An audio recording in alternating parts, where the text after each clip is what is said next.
Graças a Deus. O tema que eu quero ministrar a você nesta noite é como vencer os ataques do mal. Você pode repetir? Repita, diga, como vencer os ataques do mal. Eu vou ter um texto como base para você poder entender qual é a visão de Deus a teu respeito.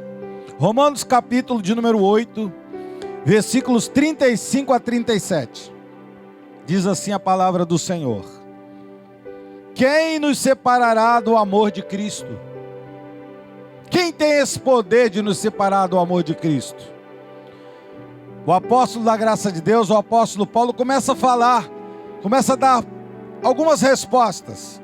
Ele pergunta: quem nos separará do amor de Cristo? E responde: será a tribulação? Será a angústia? Será a perseguição? A fome? A nudez? O perigo? A espada? Como está escrito lá no Salmo 44, não me lembro o versículo, mas está escrito isso aqui: por amor de ti somos entregues à morte o dia todo.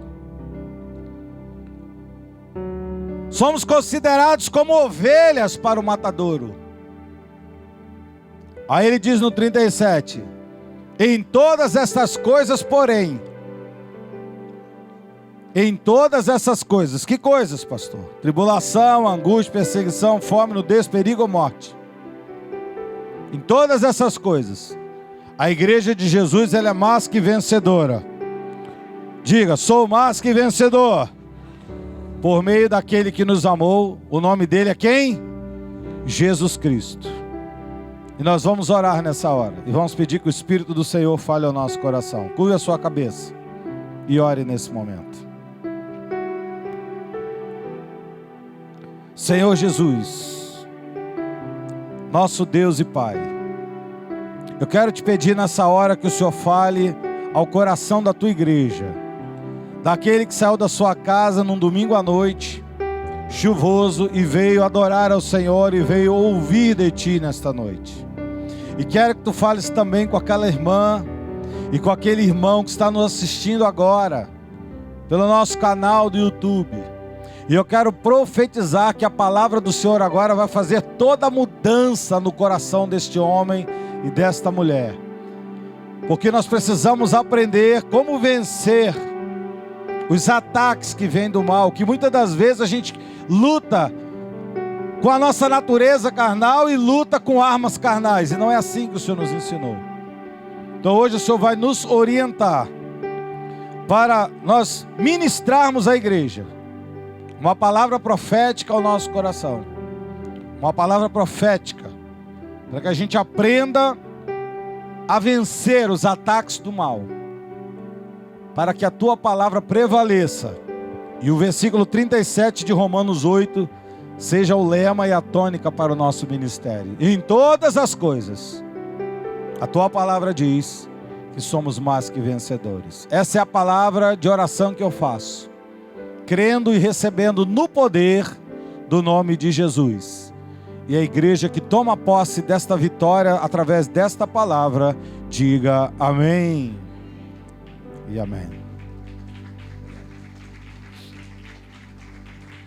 Se você vai aplaudir ao Senhor, aplauda o seu melhor aplauso ao Senhor Jesus aí, por favor. Amém. Isso. Você não está aplaudindo a mim, está aplaudindo ao Senhor? Amada igreja do Senhor, ouça o que eu vou te falar agora. Preste atenção agora. O mundo está agitado. Aliás, sempre esteve agitado.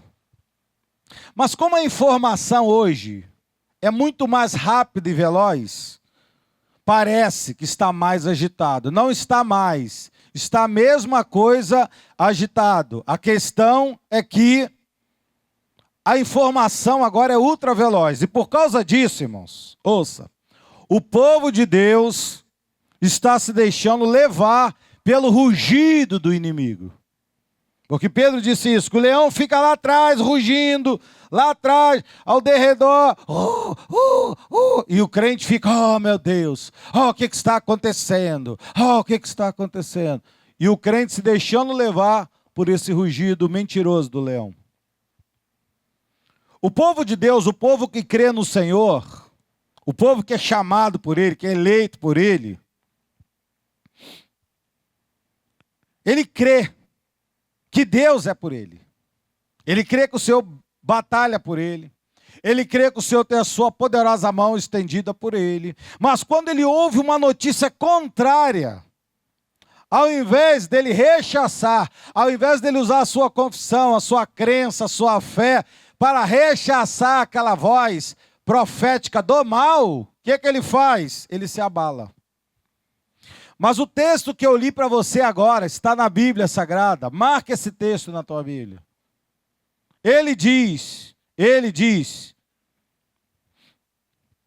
que somos mais que vencedores. Ele não diz que a gente vence algumas coisas.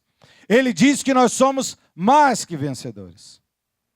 O povo de Deus, chamado pelo Senhor Jesus, eleito pelo Senhor, guardado no Senhor, ele crê que Deus guarda e crê que Deus supre as suas necessidades. Hoje pela manhã, nós tínhamos a igreja lotada. E eu fiz uma pergunta, eu falei, quantos aqui neste lugar crê que o Deus da sua vida, Jesus Cristo, supre cada uma, como ele diz, cada uma das suas necessidades? Todo mundo, ei! Mas se faltar combustível na bomba, fica todo mundo agitado e abalado. O texto base continua o mesmo. A Bíblia diz que nós somos mais que vencedores. Diga, eu sou. Diga forte, diga, eu sou mais que vencedor. Somos ou não somos? Afinal de contas, a pergunta tem que ser qual? Esta aqui. Você crê ou você não crê? Ou você crê, ou você não crê no Deus que você confessa. Ah, pastor, eu creio. Então tá. Você crê, então você tem que entender que você é mais que vencedor. Você precisa definir isso na sua vida. Você precisa colocar isso como centro das tuas atenções diárias. Porque nós evangélicos, nós acreditamos em tudo isso que a gente está falando aqui, mas na hora de colocar em prática, na prática, é que a gente vai ver se realmente a teoria valeu a pena. Eu estava conversando com o maestro Cláudio e o maestro Edson.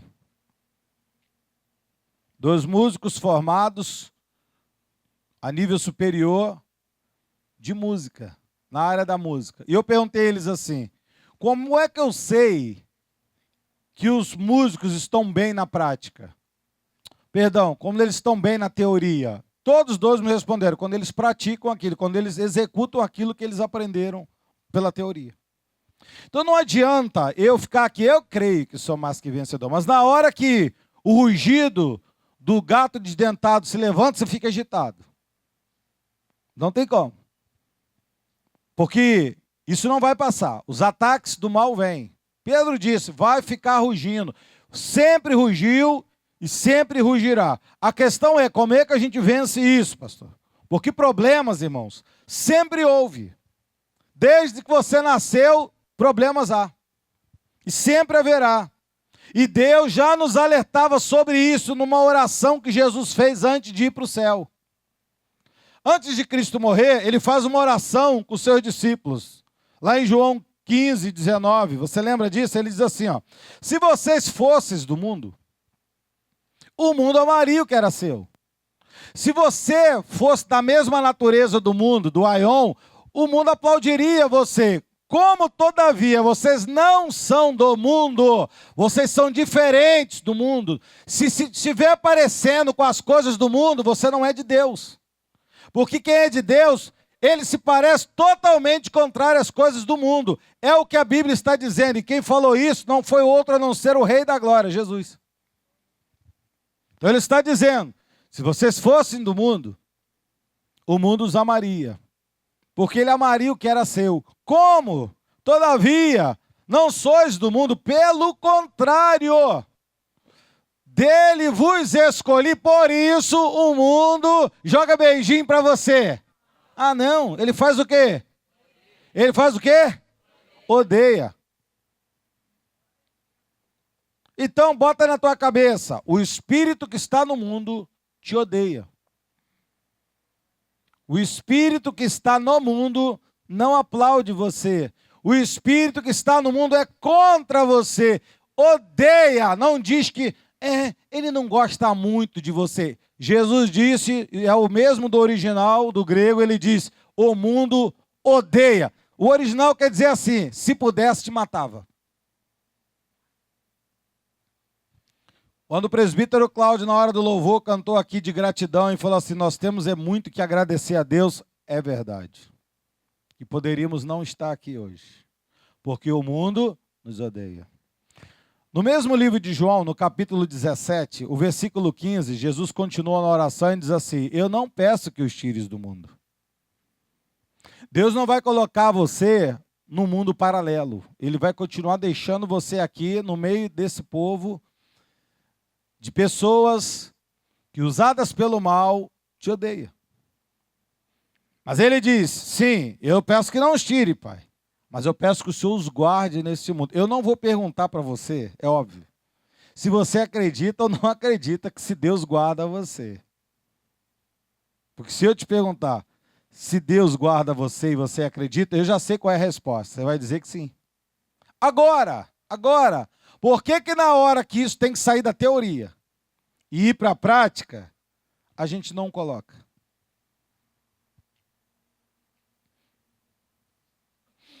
Pois bem, irmãos, por que às vezes, a pergunta que eu quero te fazer, nós nos sentimos que estamos perdendo? Se a Bíblia diz, você pode ler de novo aí no 37, está no 37 de Romanos 8. Leia, por favor, leia em voz alta para sair na gravação. Diga, em todas as coisas não. Então, vamos ler direito a Bíblia.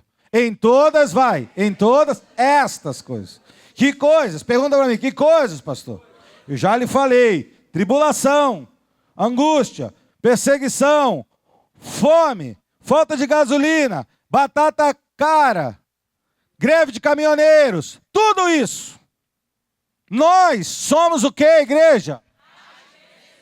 Você tem plena certeza disso?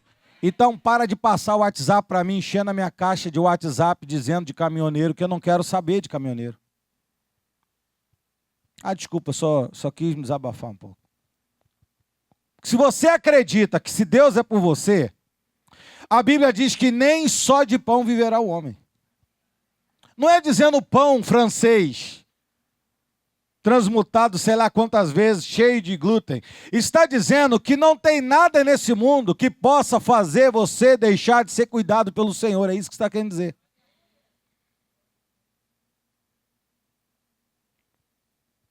Então ouça. Por que às vezes nós nos sentimos que estamos perdendo, mesmo a Bíblia falando que somos mais que vencedores? Eu já vou te responder. Primeiro, nós não estamos perdendo. Diga, eu não estou perdendo. Não estamos, pastor? Não. O que acontece é que Deus age em nosso meio de uma forma diferente do que a gente pensa. É porque nós temos uma maneira de pensar e de acordo com a nossa personalidade, nós achamos que Deus pensa como a gente pensa. Por exemplo, se eu sou uma pessoa radical, eu penso que Deus é radical. Se eu sou uma pessoa liberal, eu penso que Deus é liberal. Se eu sou de direita, acho que Deus é de direita. Se eu sou de esquerda, eu acho que Deus é comunista. Pronto. Só que Deus não pensa como eu penso. Deus pensa da maneira que Ele sempre pensou, segundo o beneplácito da sua vontade. Então entenda. A história de um homem, e eu falei assim bem en passant aqui terça-feira, um homem chamado Gideão. Esse homem me ensina muitas coisas, como Abraão tem me ensinado, Gideão também tem. E esse homem, ele nos ensina de como vencermos os ataques do mal.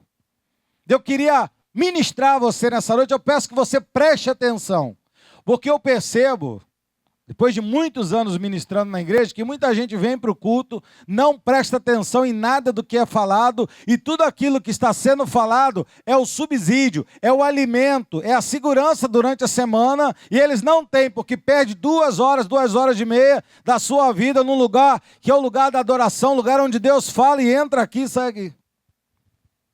Então guarda o que eu vou te falar, se possível, anota o que eu vou te falar.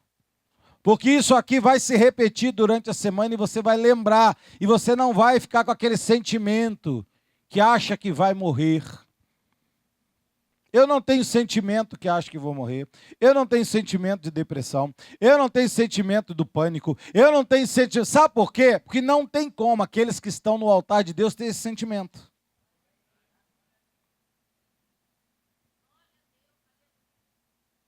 Quando você vive aos pés do Senhor, o Senhor está sobre você.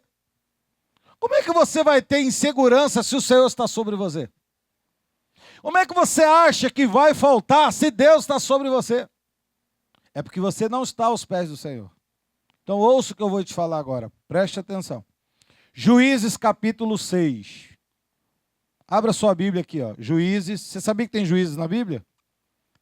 Quem já leu o livro de Juízes aqui? Ninguém. Tudo bem. Mas você vai ler agora um pedacinho comigo. Pelo menos o versículo, o capítulo de número 6 você vai ler comigo.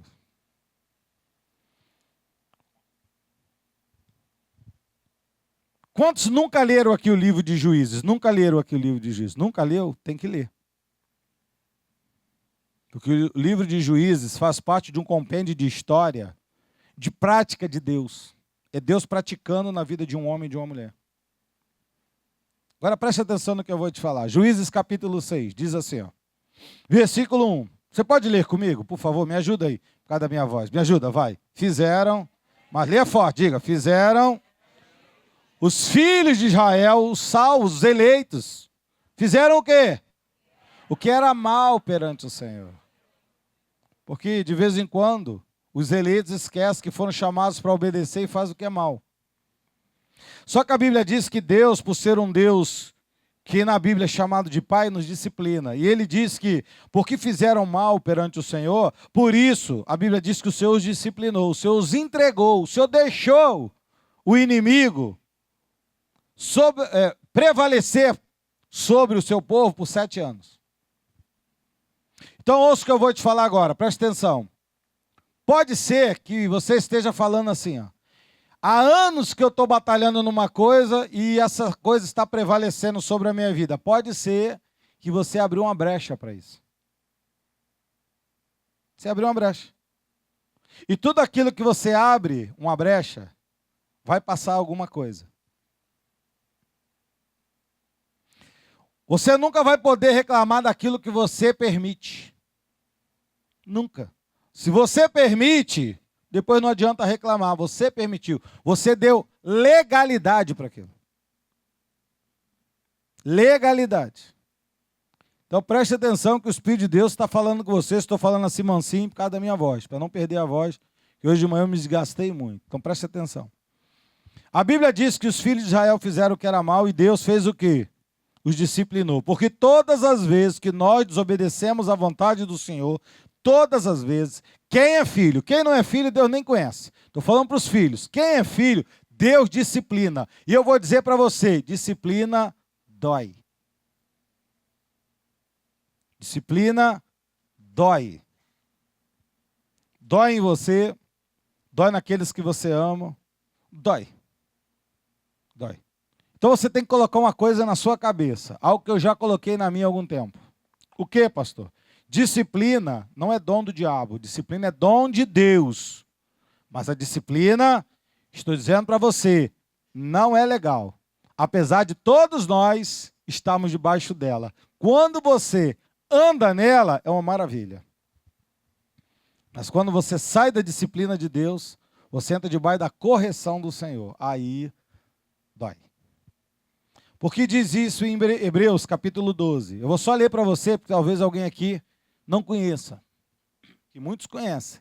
Mas talvez você que está me assistindo pela internet não conheça isso. Hebreus 12, do 4 a 8, diz assim: Ora, Na vossa luta contra o pecado. Pecado é lutado, irmãos. Pecado é lutado. Hoje pela manhã eu falei Colossenses, capítulo 3. Lutar contra a vossa natureza terrena. Aquele que mentia não mente mais. Quem adulterava não adultera mais. Quem roubava não rouba mais. Quem enganava não engana mais. Quem vivia de mentira não mente mais. Acabou. Lutar. A Bíblia diz que isso não vai sair numa pílula que você vai tomar de Matrix e você vai fazer assim e vai parar. Não, é luta. Fazei morrer. Paulo está dizendo, na vossa luta contra o pecado, vocês ainda não resistiram ao sangue. Até o sangue. Já viu luta sangrenta? Quem já viu luta sangrenta aqui? Quem já riu com luta sangrenta? Ninguém. É horrível. Então eu estou dizendo que é uma luta titânica. Não é fácil. Você tem que lutar, batalhar, enfrentar aquilo. Ah, pastor, minha família, todo mundo é alcoólatra. Enfrenta. Enfrenta. Enfrenta. Presta atenção no que o pastor está falando, senão o Espírito Santo vai falar para você. Enfrenta. Pastor, na minha família, tem pessoas que são ligadas a drogas. Eu estou sentindo... Enfrenta. Enfrenta. Luta e vá até o sangue. Os irmãos estão compreendendo? Eu estou com uma queda assim, eu não sei, eu sou homem, eu tenho corpo, mas eu estou achando que eu não sou homem. Luta! Isso não é normal, você tem que lutar. São vozes do mundo espiritual tentando tirar de você o brilho de Deus, a glória de Deus. Porque Deus, quando criou, lá em Gênesis 2, diz, homem e mulher, não criou o meio termo. Quando você cria o meio termo, você está afrontando a glória de Deus, está dizendo, mentiroso. Então você tem que lutar para que você não faça o Senhor de mentiroso. É a mesma coisa. É a mesma coisa. Não, pastor, o meu caso é mentira. Luta contra a mentira. Porque para Deus não tem pecado, pecadinho e pecadão. É tudo pecado. E nessa luta contra o pecado, tem que resistir. Ai, pastor, sabe como é que é? Tem que resistir. Ah, e resistir até o sangue. Porque diz o versículo 5, que você não pode esquecer de algumas coisas, da exortação, que como filhos, o Pai discorre convosco assim, ó, filho meu. É aqui que ninguém entende. Olha o que Deus fala, filho meu. Não menospreze, não ache que é coisa boba a minha correção. Porque você vai desmaiar quando for disciplinado. Você não vai aguentar. E eu conheço dezenas de crentes que não aguentam, é frouxo. Aí o que eles fazem? De vez de fazer aquilo que o presbítero Cláudio, na hora do louvor, falou, meu amado, se coloca diante do Senhor com sinceridade. Não, começa a inventar a história. Não, deixa eu te explicar o que é. Não tem explicação, é sim, sim, não, não. Com Cristo, disse Paulo, não tem o talvez. É o sim, o amém. Acabou. É isso que Deus está explicando para a gente. E continua. Porque o Senhor corrige a quem ama. Se Ele te ama, irmão, pode ter certeza. Vai te corrigir. Ah, e Ele açoita. Quando Paulo escreveu açoite, Paulo sabia o que estava escrevendo. Porque talvez você não saiba o que é um açoite, mas Paulo sabe, porque ele tomou 200 açoitadas. Ele sabe a dor que é, ele sabe o lasco de pele que solta quando o açoite bate e arranca. Quem já viu aquele filme do Gibson? Não, daquele filme do Gibson, Paixão de Cristo. Quem viu aquele filme? Você lembra da hora? É mais ou menos aquilo ali. O cara mandava em Jesus, quando puxava vinha a carne, aquilo é açoite. Você quer viver debaixo disso? Ah, não quer não? Então por que a gente não obedece à voz de Deus? Voltando ao versículo anterior, você vai desmaiar. Então, na luta contra o pecado, você não pode dizer assim, ah, pastor, isso é de bobeira, isso aí não tem nada a ver, não. Queridos, resista, porque você não vai aguentar o açoite. Versículo 7 ele diz, é para disciplina que você persevera. Por quê, pastor? Porque Deus nos trata como filhos. E como filhos, qual é o pai que não corrige? Aí ele diz no 8, se estás sem a correção, pastor, eu não vejo nada disso. Cuidado, você pode estar sem correção por não ser filho.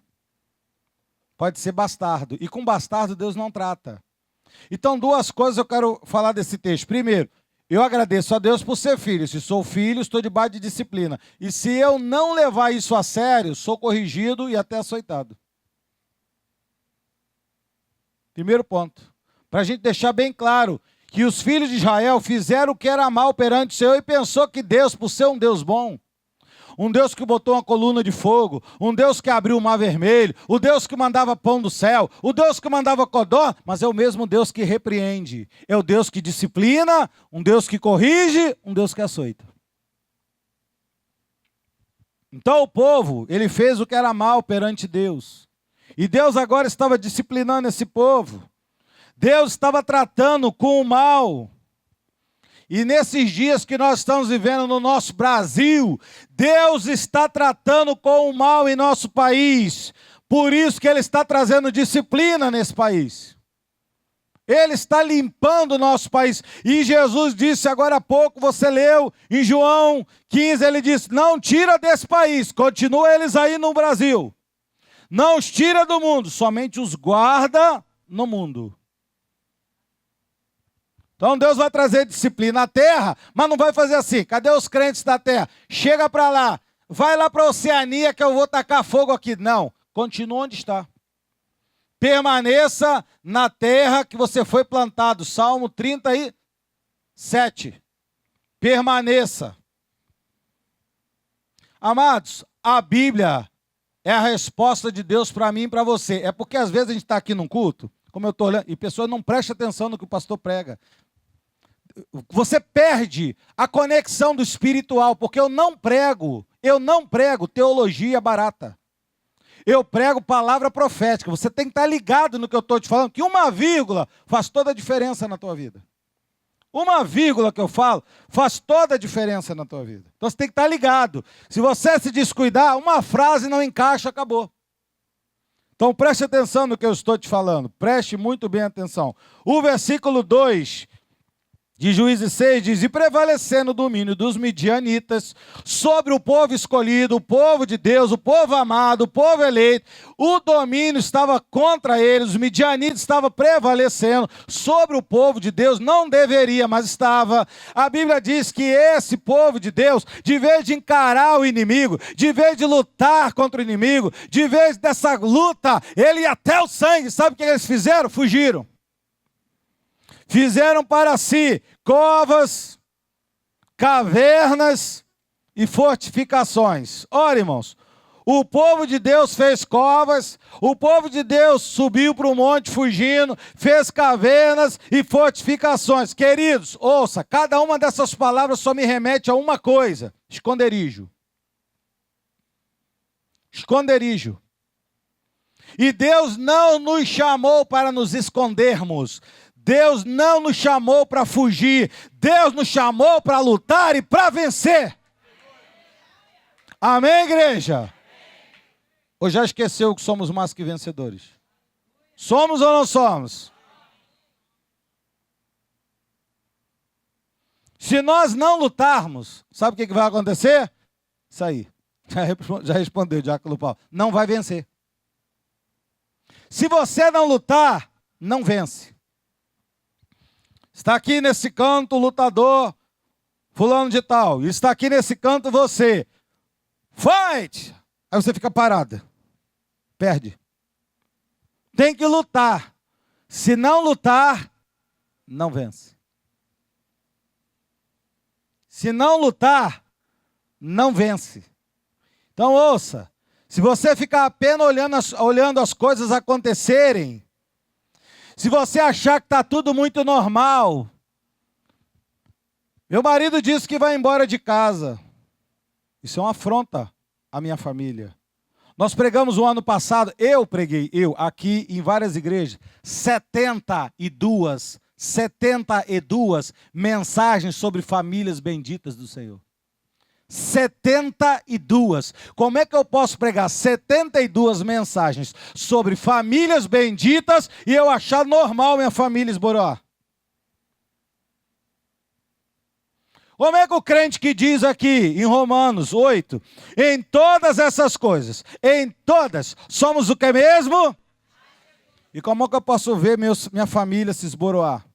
Meus filhos irem para as drogas, minha esposa não querer saber da casa do Senhor, meu marido falar que tem outro. Não existe isso, irmão.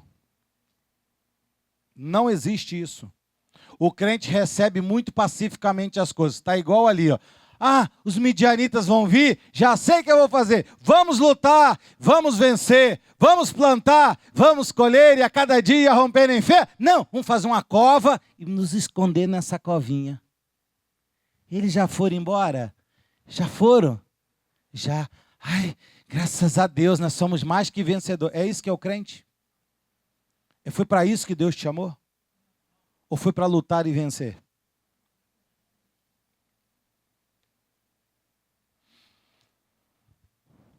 Se você acha que vai vencer sem fazer nada, ouça, você está redondamente enganado. Existem alguns segredos para você vencer ou mais. Aliás, o tema é esse, né? O tema é como vencer os ataques que vêm da onde? Do mal. Então eu vou dar um pulo para o versículo 6 agora. Presta atenção no versículo 6, porque agora começa a entrar a figura de pessoas importantes. Por exemplo, Israel. Assim Israel ficou muito debilitado com a presença de quem?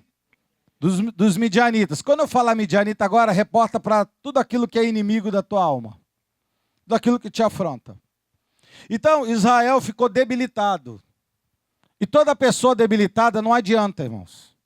Você vai correr, todo dia você corre com uma pessoa. Neste dia você passa e diz assim, estou debilitado, estou gripado. Ah, então vamos correr 20 quilômetros. Eu não consigo nem sair da cama.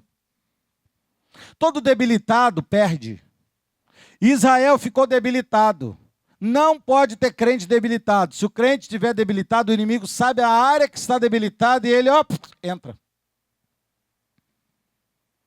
E a Bíblia diz que os filhos de Israel ficaram debilitados. Então, os filhos de Israel fizeram alguma coisa que a nossa igreja, Deus está preparando para a gente começar a fazer isso todo dia. É o que, pastor? Clamar ao Senhor. Diga, clamar ao Senhor. Você sabe o que é clamar ao Senhor? Até o final do culto eu vou te explicar o que é clamar ao Senhor. Eles fizeram uma coisa, e só isso mexe no coração de Deus. Clamaram ao Senhor. Eis aqui o segredo para vencer o mal. Qual é o segredo, pastor? Clamar a Deus. Algo que, desculpa aqui minha sinceridade, você que está me assistindo pela internet, não fique chateado, não desliga o aparelho agora, mas ouça, a gente não tem clamado ao Senhor. Se eu perguntar a você aqui, quantos irmãos nessa semana, que encerrou hoje, ontem, né? Hoje é o primeiro dia da nova semana. Quantas pessoas separaram horas de clamor a Deus? Eu te digo, 98% desta igreja não clamou a Deus. Gastou tempo com TV, internet, um passeio, um TV, com tudo. Não estou dizendo que é errado, só estou dizendo que você precisa ter qual é o foco da tua vida. Presbítero Cláudio, de novo, na hora do louvor, disse aqui, se a tua vida está muito bem, só agradeça. Agora, se não está, clame. Ninguém agradece, só clamou. E a gente estava cantando hino de quê? Eu te agradeço. Se a minha vida está debaixo de uma pressão dos midianitas, eu só tenho uma saída, irmão. É clamar ao Senhor. Eu não posso amanhã, segunda-feira, passar um dia inteiro sabendo que os midianitas estão de olho sobre mim. E vivendo, não, estou em perfeita vitória. Não está. Não está. Ainda não está. Mas pela fé, não, pela fé a gente já está glorificado. Diz Romanos, pela fé já estamos glorificados no céu, na eternidade com Deus. Estou falando do nosso dia a dia, das lutas do nosso dia a dia e como vencer os ataques que vêm do mal no nosso dia a dia. O povo chamado pelo nome de Jesus não clama a Deus, o povo quer fazer greve.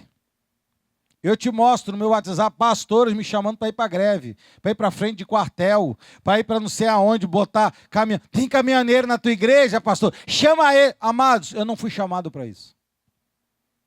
Eu não fui chamado para isso. O povo quer fazer greve, quer ficar em rede social, murmurando, reclamando, discutindo, mas o segredo não é esse. O segredo é aquele ali, clamar ao Senhor. Você pode responder isso? Diga, o segredo é o quê? Ah, muito fraco. O segredo é o quê? Então agora você já sabe qual é o segredo. Porque se alguém falar para você, qual é o segredo? Eu não estava nessa aula, você estava nessa aula. O segredo para você vencer os ataques do mal é você parar tudo e clamar ao Senhor. Segundo livro de Crônicas diz isso, do capítulo 7, versículo 14, o próprio Deus fala isso. Ele diz, se o povo da igreja Cristo vive, se chama pelo meu nome, primeiro se humilhar, porque tem que se humilhar. Tem que ter humildade, reconhecer. Tenho que reconhecer, realmente, eu preciso clamar ao Senhor. Se eu me humilhar, que mais? Que mais? Que mais? Que mais, igreja? Orar, diga orar. Amados, qual é o segredo da tua vitória, irmão? Qual é o segredo da tua vitória? Qual é o segredo da nossa vitória? Eu não estou ouvindo. Qual é o segredo da nossa vitória? Então você tem que começar a clamar ao Senhor. O segredo da nossa vitória não é outro, é clamar ao Senhor. Os irmãos que entenderam aqui, digam, eu entendi, pastor. Se orar, me buscar e se converter dos maus caminhos, porque a gente faz assim, eu não me converto, mas trago um papel, pastor, ora por esse. Fui criado isso aqui é cultural nas igrejas, desde criança eu vejo isso. Eu não me converto, mas eu peço um papel e boto aqui um pedido de oração. Ora, mas não me converto. Está fora da Bíblia. Eu tenho que me humilhar, orar, buscar a Deus, me converter dos maus caminhos. Aí o Senhor diz, eu os ouvirei do céu, eu os ouvirei. Ninguém vai ouvir, eu que vou ouvir. Perdoarei seus pecados. E olha o que Deus diz, e sararei o Brasil. Você sabe o segredo do Brasil, irmãos? Está na igreja. O segredo para o Brasil sair dessa crise está na igreja. Quantos milhões de evangélicos que dizem que tem no Brasil? 60 milhões? Meu amado, presta atenção que eu vou te falar agora. Olha só. Abraão falando com Deus, Deus falou assim, Abraão, se 5, eu resolvo. 5. Imagina 60 milhões. É porque nós não clamamos. Eu estou te dizendo com toda certeza, o crente não clama a Deus. O versículo 7 a 10 tem um outro segredo. Ai, pastor, tem mais segredo? Tem um outro. O primeiro segredo é o quê? O primeiro segredo é o quê? Prometo que eu não te pergunto mais, você já decorou. O primeiro é clamar. O segundo. E tendo os filhos de Israel clamado ao Senhor por causa dos midianitas, o Senhor lhes enviou um. O outro segredo é você ouvir a voz profética. No mês de dezembro, eu chamei um casal dessa igreja e falei assim, vem cá, querido. Vem cá. E eles vão ouvir, porque eu vou mandar para eles essa pregação.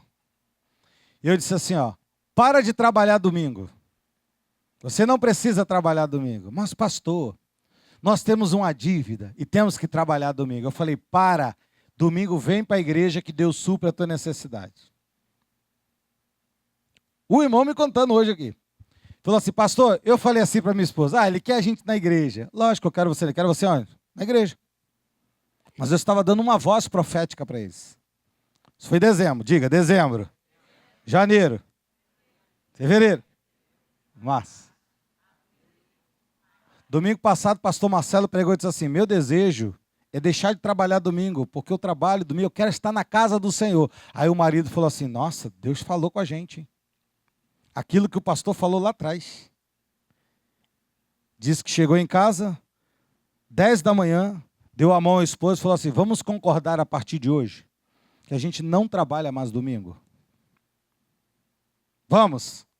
Isso era de manhã. Quando foi à tarde, uma pessoa estava devendo um dinheiro, que era toda a dívida dele, foi lá e pagou toda a dívida. Sabe o que eu falei para ele? Demorou muito. não ouve a voz do profeta. Vou falar um negócio para os membros dessa igreja. Não olha para mim apenas como o pastorzinho. Eu gosto tanto. Tem gente que me conhece aqui. Ela faz assim, irmão. Mas ele. Amado, ouça-me como um profeta da tua alma. Você entendeu isso? Deus vai enviar primeiramente um profeta. Diga, um profeta. E ele disse assim: assim diz o Senhor, Deus de Israel. Olha o que o profeta disse para o povo. Eu é que te fiz subir do Egito e tirei da casa da servidão. Está lembrando, povo, eu te tirei do mundo, te tirei da desgraça, te tirei do escravagismo e te coloquei livre. Diz o 9. Livrei das mãos dos egípcios, da mão de todos os outros povos que te oprimiam.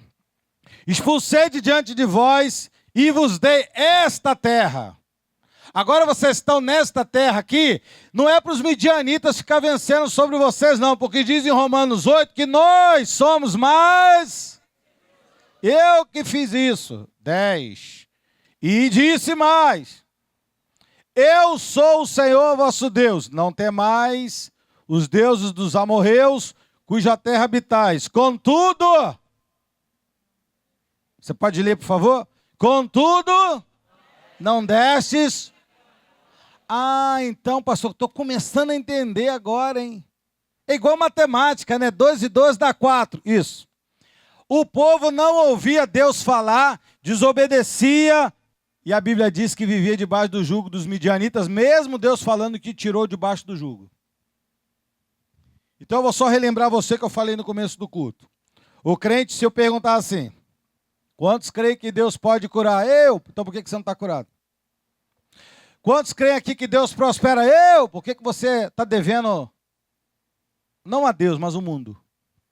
Porque a Deus, Ele já livrou a tua dívida. Quantos? Eu. Então por que não está acontecendo? Porque você não ouve primeiramente a voz do profeta. Amós 3,7 diz aquilo que você já conhece. Deveria ter marcado na tua Bíblia. Certamente, o Senhor teu Deus não fará coisa alguma sem primeiro Ele vai fazer uma coisa. Antes dele fazer aquilo, antes de vir os midianitas, ele vai usar o profeta, vai dizer: obedeça o que Deus está falando. É um segredo. Se você reluta contra o segredo, você não reluta contra o profeta, você reluta contra o Deus e a voz profética. Só isso. Você não é obrigado a acreditar.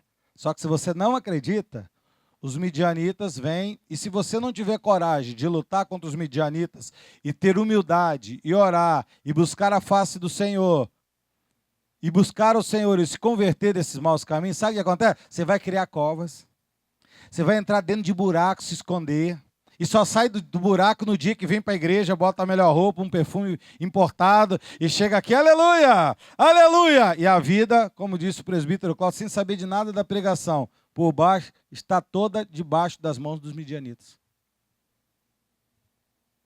Deus está falando com você, meu irmão. É só você parar e perceber. Porque pena que muita gente não ouve a voz do profeta. Versículo 11. Então, depois que o profeta falou, Deus usa o seu anjo para mostrar o segredo, o caminho, a vitória, aquilo que você não enxergava. A estratégia do céu para a vitória. Porque tem horas que você está assim, não tem solução, a não ser que Deus descortine e diga: é aqui o caminho. Bota a luz, aí você diz: opa, agora eu já sei onde é. Veio o anjo do Senhor, assentou-se debaixo do carvalho que está em Ofra, que pertencia a Joás o Abisrita, e Gideão, agora entra uma outra figura, Gideão. Seu filho estava malhando trigo no lagar para pôr a salvo dos midianitas. Muita gente acha que esse homem era covarde porque estava malhando trigo no lagar. Pelo menos ele estava malhando trigo, não estava dentro de cova nem de caverna. Tem muitos crentes que estão lutando, têm passado por um estreito, mas estão vencendo porque estão lutando. Não estão brincando, não estão... E aí? Quando alguém fala assim, e aí, irmão? Já está dentro de uma cova. Dentro de uma cova. Se não estiver dentro de uma caverna, bem no alto, numa fortificação. Então, ouça o que Deus está falando. Porque o que eu acho interessante nesse Gideão é que ele não estava ocioso. Ele não estava disperso, ele estava malhando trigo. Ele estava trabalhando. Ele não se entregou à pressão dos midianitas. Não, isso aqui Deus sabe de todas as coisas. Amados, claro que Deus sabe de todas as coisas. Mas Romanos capítulo 8 diz que em todas estas coisas, nós somos o quê? Então, mais uma vez eu te digo, Deus não trabalha no meio dos dispersos. Eu estou pregando para você aqui, estamos pregando na internet para milhares de pessoas. Tem pessoas que entram em contato comigo de fora do Rio de Janeiro, tem gente até fora do Brasil. Essa semana um pastor me pediu toda a série de pregação, obedecer a Deus onde leva, nem da Cristo vive é. Mas tem muitos de nós que ficam dispersos. Sabe o que acontece? Já se acostumou com a igreja. Eu já estou na igreja há muito tempo. Há uma história na Bíblia, que não está na pregação, eu vou dizer para vocês. De um homem chamado Uzá. Uzá, a arca ficou na casa dele um bom tempo. Então ele se acostumou com a arca. Ele se acostumou. Eu pequei, Deus não fez nada, vou pecar de novo. Deus não fez nada, ele não fez? Já está registrado. É porque a semente ela tem que morrer para germinar. E Uzá cresceu. E um dia, acostumado com essa coisa da arca, esqueceu que só uma tribo podia mexer na arca. E ele não fazia parte. E Davi, por errar, olha o que o erro faz. Davi não morre, mas morre um amigo dele. Então, às vezes, um erro nosso pode não estar matando você, mas está matando teu marido, tua esposa, teu filho. Alguém está passando um problema sério, porque você não está nem aí. Você está lá na fortificação e alguém está morrendo. A Bíblia diz que Davi botou a arca de Deus, que tinha que ser no lombo do sacerdote, num carro de boi. Balançou, Uzá acostumado, cansou de ver a arca, foi lá e pum, meteu a mão na arca. Morreu. Acontece isso com os crentes. 10 anos de crente, 50 anos de crente. Eu canto na igreja, eu já fiz peça na igreja. Eu já até preguei na igreja. Aí você pensa que está imune. Pensa que está imune. Só que chega uma hora que você não percebe, não vigia, e você toca na arca. E quando toca na arca, meu irmão, já era. Então preste atenção. Apesar de muita gente achar que esse Gideão aí era um covarde, eu prefiro crer no que Deus falou a ele a respeito dele no versículo seguinte, no versículo 12. Porque o anjo do Senhor aparece a ele e diz: o Senhor é contigo, homem covarde. Desculpa. O Senhor é contigo, homem? Deus quer falar para a gente assim, homem e mulher valente. Agora, dentro de uma cova, Deus chamaria de valente? Dentro de uma caverna? Ponto. Você está começando a entender. Você tem que lutar até o sangue. Até o sangue. Porque é assim que Deus nos vê. Valentes. E tem pessoas que preferem dar ouvidos a tudo, a todos, menos o que Deus está falando. Eu canso de pregar aqui na igreja. Aí tem um abençoado que manda para mim na segunda-feira: o senhor não sabe dessa informação, por isso, meu amado, eu quero saber da revista Veja. Eu nem como é que se fala, assinatura? Nem assinatura eu quero. Eu quero saber dessa revista aqui, ó. Eu não sei quantos tem. Alguém aqui tem essa revista aqui, ó? Quantos tem essa revista aqui? Quantos tem isso aqui? Revista e atualizada. É essa que eu quero. Irmão, o que vale para mim, ó. O que vale para essa igreja, bate assim na Bíblia assim, vou fazer barulhinho, vai. É o que está aqui, ó. Amém, igreja? Amém ou não amém? Valentes. Deus diz no texto base dessa pregação que nós somos mais do que e é isso que vale para nós, ponto. O que é que vale para você? Sou mais que vencedor. Versículo 13. O anjo chega para Gideão, chega para mim, para você e fala: valente. Aí Gideão responde, igual os crentes respondem: Ai, meu Senhor, se o Senhor é conosco, por que e por que vem tudo isso? O que é feito as suas maravilhas que nossos pais contaram? E por que o Senhor disse lá no domingo, porque não sei o quê? E por que está na tua Bíblia?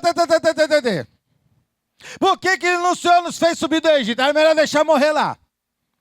Porém agora o Senhor nos desamparou e nos entregou nas mãos dos midianitas, e diz o 14. Então se virou o Senhor para ele e diz, deixa eu te explicar o que está acontecendo. É isso que está escrito aí? Deus não tem explicação para te dar.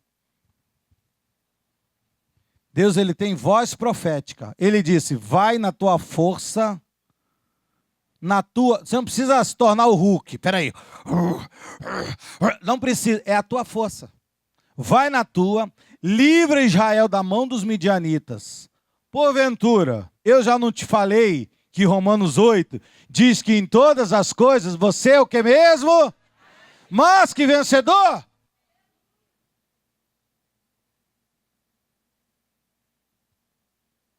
Deus não fica debatendo com a gente reclamações e resmungo. O que mais me agita é quando eu estou conversando com alguém e essa pessoa está desfazendo daquilo que a palavra diz para ela fazer, de obedecer. Essa pessoa tenta convencer ao mundo espiritual que Deus é mentiroso. Você diz assim, olha irmão, mas está querendo dizer que Deus é mentiroso, que Deus errou. Um dia da vida Deus ficou cansado e escreveu errado. Porque um outro segredo para vencer o mal, eu já te dei aqui 2. Primeiro, você tem que clamar ao Senhor. Diga, clamar ao Senhor. Segundo, você tem que ouvir a voz profética. E terceiro, segredo, para você não vencer, para você vencer o mal, não discuta com Deus. Você está me ouvindo aqui? Não discuta com Deus. Deus falou, obedeça. Em Números 23, 19 diz assim, Deus não é homem para mentir, nem filho do homem para voltar atrás. Tendo ele prometido, não fará, ou ele falado, não vai cumprir, ponto. Não discuta. Deus falou, obedeça. Romanos 3, versículo 4 diz, de maneira nenhuma, seja Deus verdadeiro e mentiroso todo homem. Deus é verdadeiro. Se eu tenho que escolher entre Deus e a voz do homem, vou ficar com a voz de Deus. Ponto. Mas na revista Veja, eu prefiro ficar com o que diz a revista e corrigida ou atualizada. Versículo 15. Você até pode pensar que é pequeno, porque ele disse assim, vai na tua força, Gideão. E Gideão diz assim, Senhor meu, como eu livrarei Israel, a minha família, a mais pobre? E geralmente a gente fala isso, eu não tenho recurso. Eu não tenho como. Não dá para fazer, porque a gente diz que crê em Romanos 8, que somos mais que vencedores, mas na hora que Deus fala, então vai, mas não tem como, eu não tenho recurso, não tenho dinheiro, eu sou o menor da casa de Manassés, eu sou o menor da casa do meu pai, eu sou mais fraco, sou mais pobre, eu não sei nem por que eu existo. Há uns 10 dias atrás eu ouvi um membro da igreja Cristo Vivo falar assim, ó, eu não sei nem por que eu existo. Eu falei, ué, quer que eu leia Efésios para você? Para o louvor da glória do Senhor. Você vê, às vezes a pessoa fica 20 anos dentro de um banco de igreja sentado, mas não lembra do que ele é em Cristo. Não sei por que eu existo. Amado, você existe porque Deus te predestinou para o louvor e a honra da glória dele. Diga amém por isso. Ponto. Você pode até pensar que é pequeno, mas Deus te faz grande. Diga aleluia. Aliás, no culto de oração eu li 2 profecias, eu vou ler para você. Recebe aí no teu coração. Jeremias 30, 19 eu li. Sairão deles ações de graças e júbilo dos que se alegram. Multiplicá-los-ei e não serão diminuídos. Glorificá-los-ei e não serão apocados. Pronto, é isso que vale para você. Se alguém disser, você é pequeno, você diz, não serei diminuído nem apocado, diz o Senhor. Quer mais? Isaías 60, 22. O menor virá a ser 1000. E o mínimo? Uma nação forte. Ponto. Pastor, eu sou o menor. Bem, se você é o menor, virá a ser quanto? 1000. Não, eu sou o mínimo. Uma nação forte. Eu, o Senhor, farei isso. Prontamente. Pronto. Agora, eu estou falando tudo isso para você aqui que está aqui. Amanhã, segunda-feira, chega no trabalho, alguém diz outra coisa, você esquece do profeta. Ah, mas ele é homem. Como eu ouço. Ah, mas ele erra. Ué, mas você não ouve a voz do que erra lá fora, da voz do capeta? Não é mais fácil ouvir a voz do homem de Deus? Verdade, minha irmã. A visitante disse verdade. Foi a visitante? Foi a visitante? Olha só, a visitante disse verdade. A visitante da igreja disse verdade. A visitante disse verdade. Ela está entendendo o que Deus está falando para ela. Eu espero que a Igreja Cristo Vive esteja entendendo também. Você está entendendo? Faz só um sinal, se você está entendendo. Tá, amém mesmo? Está entendendo mesmo? Então, no versículo 16, Deus decreta a vitória. Já estou contigo, ferirás os midianitas como se fosse um só homem. Pronto, Deus resolveu a peleja com Gideão. Quem conhece a história vai ver lá no 24, Gideão cria então um altar ao Senhor. Ponto. É o quarto segredo. Você criar um altar para clamar a Deus em obediência à voz profética. Pronto, irmãos. Se você fizer isso, escreve na capinha aqui da tua Bíblia. Se eu criar um altar de oração na minha casa, a minha vida ser um altar de oração, eu ouvir a voz profética e clamar ao Senhor de acordo com que a voz de Deus fala, o anjo do Senhor virá e me dirá tudo e me dará grande vitória. Se você não fizer isso, você vai ficar queimando o teu dedo no WhatsApp, discutindo preço de gasolina e se vale a pena ou não vale a pena o caminhoneiro parar.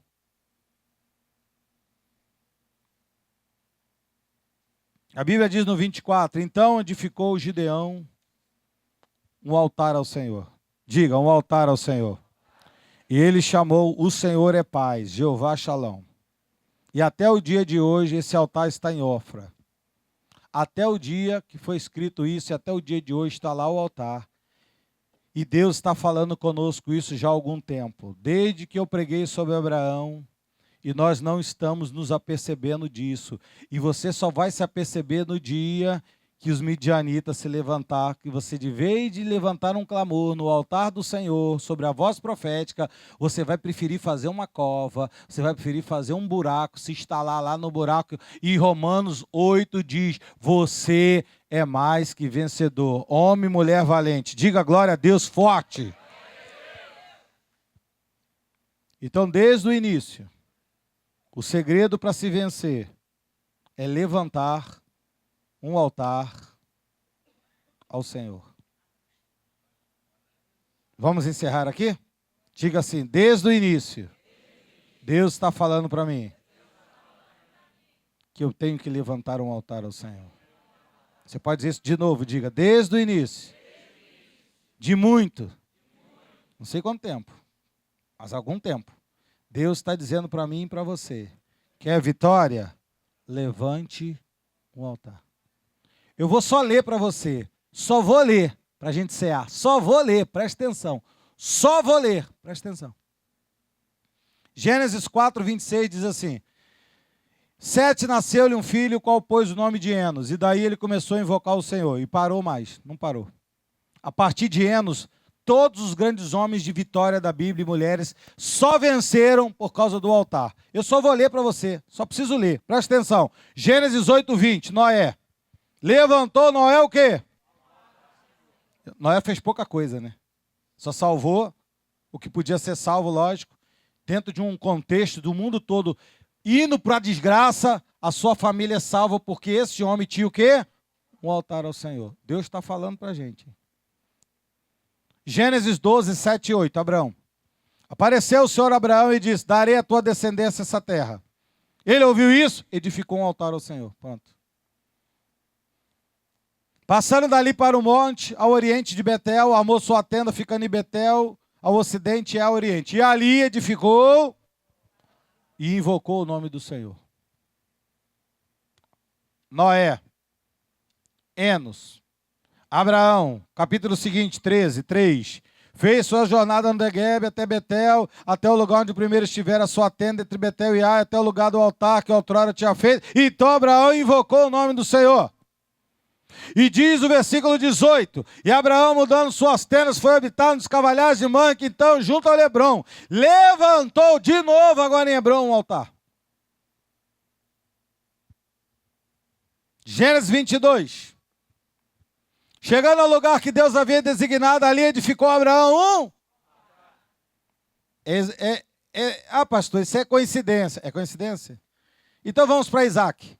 26, 25. Então levantou Isaac ali um altar, e tendo invocado o nome do Senhor, armou sua tenda, e os servos de Isaac ali abriu um poço. Não tinha água. Quando não tem água, o que a gente faz? Vai na SEDAI. Vamos abrir um poço artesiano. Primeira coisa que Isaac fez, levantou um altar ao Senhor. Meu filho está doente. Cadê o plano de saúde? Altar ao Senhor. Ai, meu Deus, chegou uma carta. E agora? Vamos correr, vamos correr. Levanta o altar. Levanta o altar. Jacó, 35 de Gênesis, 6, 7. Ali chegou Jacó à luz, chamada Betel, que está na terra de Canaã, e todo o povo que ele estava. Edificou ali Jacó um altar, e chamou de El Betel, porque ali Deus se revelou quando ele fugia da presença do seu irmão. Ele ia morrer, o irmão dele ia matar, Deus o livrou da morte e ele levanta um altar. Moisés, Êxodo 24, 4. Moisés escreveu todas as palavras do Senhor, e tendo levantado pela manhã de madrugada, erigiu um altar no pé do monte. Deuteronômio 27, 4 e 5. Moisés ensina o povo de Israel a cada um ter o seu altar. Quando houveres passado o Jordão, levantarás essas pedras que hoje te ordeno no monte Ebal e as cairás. E ali edificarás um altar ao Senhor, teu Deus, altar de pedra, sobre o qual não manejarás instrumento de ferro. Moisés falou, assim como eu tenho um altar, quando a gente atravessar isso aqui, quando passar o Jordão, quando a gente chegar do outro lado, nós vamos levantar um altar ao Senhor. Foi assim que Josué os ensinou, porque no capítulo 8, versículo 30, ele também tinha. Então Josué edificou um altar ao Senhor, o Deus de Israel, também no monte Ebal. Saul, 1 de Samuel 14, 35, edificou Saul um altar ao Senhor, e este foi o primeiro altar que ele edificou, deveria ter outros. Em 2 Samuel fala de Davi, 24, 18, naquele mesmo dia veio Gade ter com Davi e lhe disse, sobe, levanta o Senhor um altar na eira de Abraão, o Jebuseu. E diz o versículo 21, porque veio um rei, meu senhor, o seu servo, respondeu Davi, para comprar esta eira. Para quê? A fim de edificar nela um altar ao Senhor para que cesse a praga. Pastor, o Brasil, levanta um altar, igreja. Versículo de número 25, isso aqui foi uma revelação que eu não tinha percebido. Edificou ali Davi ao Senhor um altar e apresentou holocaustos e ofertas pacíficas. Assim o Senhor se tornou favorável para com a terra e a praga. O que aconteceu com a praga? Cessou. Simplesmente porque eram homens e mulheres de oração. Havia um altar. Havia coração naquilo ali. Olha agora 1 Reis 18, 31, 32 e 38. Tomou 12 pedras, segundo o número das tribos de Jacó, qual viera pelo Senhor, dizendo, Israel será teu nome. E com aquelas pedras, Davi edificou um altar em nome do Senhor. Depois ele fez um rego ao redor do altar tão grande como para semear 2 medidas de semente. E então, caiu o quê? Fogo do Senhor e consumiu o holocausto. Não foi Elias que só orou e caiu fogo. Abraão também orou e caiu fogo. Elias orou e caiu fogo, mas Davi também orou e caiu fogo. Eu estou te falando de cair fogo do céu. A igreja que está dormindo acorda. Estou te falando que caiu fogo do céu. Alguém já viu cair fogo do céu? Se levantar um altar, cai. Eu estou dizendo a resposta para a tua vida. Se você sair dessa igreja, se você desligar o computador e falar assim, eu não sei porquê, é porque você não entendeu ou não quis entender o que Deus está falando com você hoje. O segredo da tua vitória é você levantar um altar ao Senhor. 1 Crônicas 21, 25 e 26. Dê a vida e a Ornã para aquele lugar a soma de 600 ciclos de ouro. E edificou ali um altar ao Senhor. Ofereceu nele holocaustos pacíficos, invocou o nome do Senhor, ao qual lhe respondeu com fogo do céu sobre esse altar. Não estou te falando de Elias, estou te falando de Davi, que todo mundo fala, Elias orou e caiu fogo do céu, Davi orou e caiu fogo do céu. Ah, mas Elias orou, mas Davi orou e caiu fogo do céu. Segundo Crônicas 33, 15 e 16. Tirou da casa dos seus deuses estranhos ídolos, como também todos os altares que edificaram ao monte da casa do Senhor em Jerusalém, e os lançou fora da cidade. E diz que o rei Manassés restaurou o altar ao Senhor, sacrificou ofertas pacíficas e de ações de graças, e ordenou a Judá que servisse ao Senhor Deus de Israel. E por fim, Atos 17, 22, porque é muita coisa, muitos altares. 17, 22 e 23. Então Paulo levantou-se no meio do Areópago e disse: Senhores atenienses, em tudo vejo acentuadamente religiosos. É o que a igreja está vivendo, religião. Eu fico aqui de cima, o Espírito de Deus me mostra um monte de coisa. E coisas que o Espírito não mostra, os meus olhos capitam. A gente entra na igreja, parece que está entrando num shopping, num campo de futebol.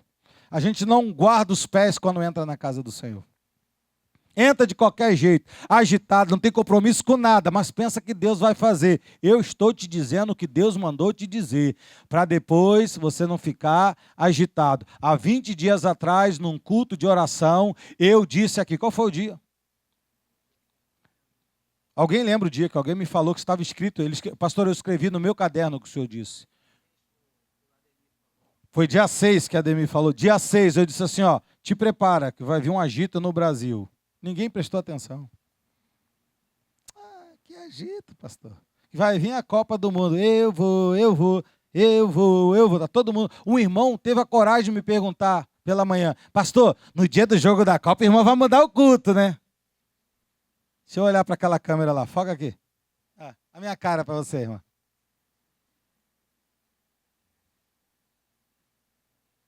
Nós entramos numa batalha. E nós vamos vencer essa batalha. Eu não vou perder meus filhos para ninguém nesse mundo. Você não vai perder a tua família. Porque nós vamos levantar um altar ao Senhor.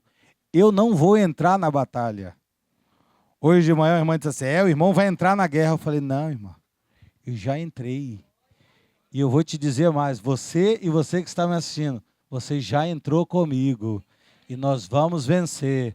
Porque a Bíblia diz que em todas essas coisas nós somos mais que vencedores. Assim disse o Senhor.